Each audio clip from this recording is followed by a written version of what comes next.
ఆలుగడ్డలు అయితే ఇట్లా కోసేసిన, ఆలుగడ్డలు కోసేసిన.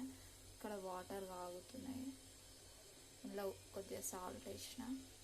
ఇప్పుడైతే ఇవి ఇందులో వేసేస్తా. ఆలుగడ్డలు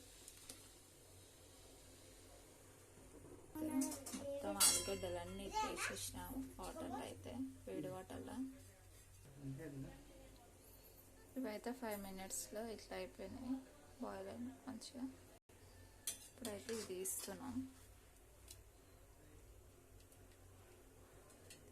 జాలంటే వాటర్ అంతా ఇట్లా పోయేటట్టు.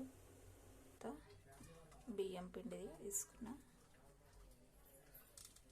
కొద్దిగా బియ్యం పిండి,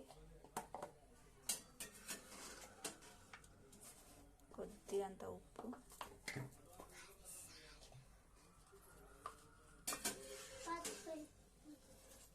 కొద్దిగా పసుపు.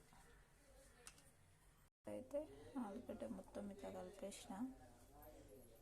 ఇప్పుడైతే ఆయిల్ వేసేసిన. ఇట్లా గోల్డెన్ కలర్ వచ్చిన తర్వాత తీసేసుకోవాలి. ఇవన్నీ కంప్లీట్ చేయాలి. ఇప్పుడైతే 1 స్పూన్ కారం వేసేసిన, అందులోకి పచ్చిమిర్చి అయితే ఫ్రై చేసిన, కారం ఉప్పు అయితే వేసేసిన. ఇట్లా కలిపేస్తుంది. ఇవైతే మిరపకాయల మీద కొద్దిగా సాల్ట్ వేసేద్దాం, బాగుంటుంది టేస్ట్. అయితే సూపర్ ఉంది అసలు.